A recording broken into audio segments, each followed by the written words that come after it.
Hello, let's take a look at a couple important example of how we might use while loops.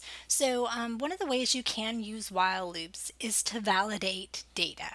So we're going to make a helper function, validate data. We also use while loops, usually within a main loop, to actually control the loop. So this allows the user to basically run the program over and over again until they want to quit the program. Within our main, we will have allow user to repeat until quitting.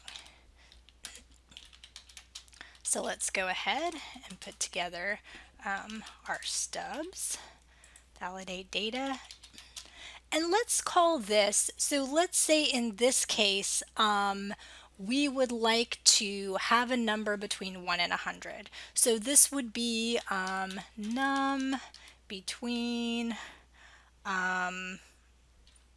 we'll just call this num between, and we'll put in here validate data, return a number between 1 and 100. All right, I'm going to go ahead and pass here. Let's run, and looks like we got everything okay so far. All right, so let's say we're getting a number between 1 and 100, and we want the user to be able to do whatever it is we're going to do. And let's say in this case, they're going to enter a number between 1 and 100. And let's say if it's an even number, we're going to tell them that it's an even number. And if it's an odd number, we're going to tell them it's an odd number. And they can keep entering numbers, and we're going to keep telling them if they're odd or even until they want to quit. So we have to start with having them enter a number. So let's say input, well actually first let's have them, so there's a couple ways we can do this. So we can actually use the number that gets input to control the loop, and maybe say like enter a -1 to quit. Or we can have them just answer the question about whether or not they want to continue. Let's start first just having them enter yes or no, and then I'll show you the other one. All right, so let's see. Would you like to enter a number? Question mark. We're going to tell them we want them to enter a yes or a no. And then this is going to be the control. So here we set where we took user input and we asked them to enter either a Y or an N for yes or no. That's actually our condition. So we'll say y UI does not equal, and we can actually say UI dot lower in case they entered a capital N, does not equal, whoops, a little n. And we could have done or while UI.lower equals yes. So in this case, if they've entered yes, we want to repeat it, or if they haven't entered no, we want them to repeat it. Those are essentially the same things. You can use either one of those. So while they're doing this, we basically want to get a number between 1 and 100, and that's where this function here is actually going to come into play.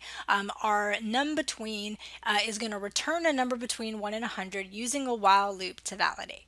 So we're just going to actually call this num between function, and we're going to get num from them. So we'll get num equals num between. That's going to actually return the valid number, and then we're going to say if num mod 2 is equal to 0, this means it's an even number, we'll just print your number is even.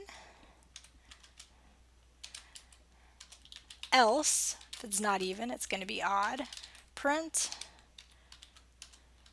your number is odd. So then we actually have to, so here we have set our condition for our while loop. Here's where we checked it within our while statement before the colon. And then we're going to do whatever it is we're going to do. And now we have to give the user a chance to update that condition to leave the loop or not. So basically we're going to take user input again. here. V, would you like to enter, and we can put another number there. Instead of just would you like to enter a number, we could say would you like to enter another number. And if they enter no, we're going to leave the loop, but if they enter yes, we're going to basically run it again. So this is our main loop, and we can go ahead and test this. And here what we'll do is we'll put in some dummy code. So I'm just going to return the number 2. So this should run. Oh, what did we forget to do here? We forgot to call main. So it defined the functions in memory, but didn't actually run the code. All right, here we go. So if we say yes, we want to enter a number, it's just dummy code. It's always going to return 2, so it's always going to be even. As long as we say yes, our number is going to be even. The second we say no, then the loop ends. All right, so now instead of having dummy code here, we want this to actually let the user enter the number and make sure that it's between 1 and 100. So the way that we do that is we get the number from the user. We'll just go ahead and cast it as an integer. Input, enter a number between 1 and 100. All right, now the way this loop works is that as long as the user has not given you what you want, you're going to trap them in the loop, right? It's like your kid is misbehaved, and you say until you say thank you, you're stuck in your bedroom. Don't come out until you're ready to apologize. So this is kind of similar. You're actually sticking them in the loop until they give you a number between 1 and 100. So what we want is as long as they haven't given us a number between 1 and 100. So while our UI is less than 1,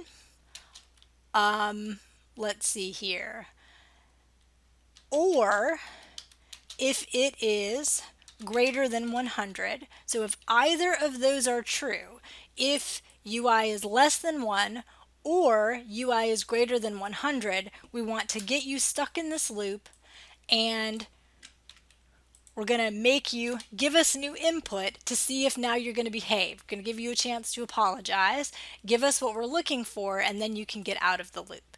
And we can make this a little bit more clear.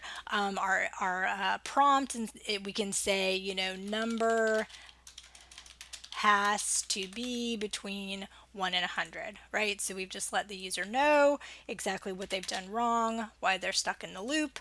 And then once they get out of the loop, we know that they have given us what we want because they're going to be stuck as long as the number is less than 1 or the number is greater than 100. So as soon as they get out of the loop, we know the number is between 1 and 100, and we can go ahead and return that. All right, so let's see how this works. We're going to enter the number. Let's say we enter 54, the number's even. We're going to enter it again. So let's say I enter -1. I'm stuck in that loop there. Let's say I enter 101. Oh, I'm still stuck in the loop. 500, still stuck in the loop. 0, still stuck in the loop. But if I give them 43, the number has to be odd, and I have the option again to quit. So I can say yes. Let's say I give them 82 or 84, the number is even. Let's cut off the very bottom. And again, we just keep going until we quit. So these are two really important ways that while loops are used, and you want to make sure that you understand how these work. This can be used for any kind of data. If it's a positive number, right, you're going to trap them in the loop as long as they've given you a negative number. If you want a negative number, you're going to trap them in the loop while they give you a positive number. So you're going to trap them as long as they're giving you what you don't want, and you're going to let them out as soon as they give you what you want, and that's what gets returned.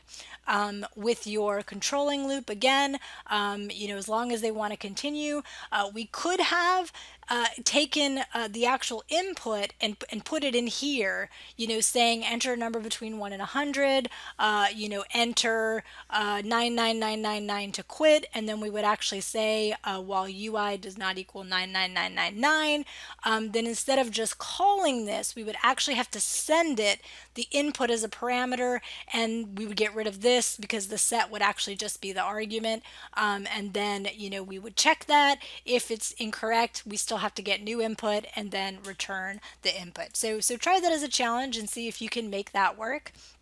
But again, these are two really important ways that we use while loops. So let me know if you have any questions, and happy programming.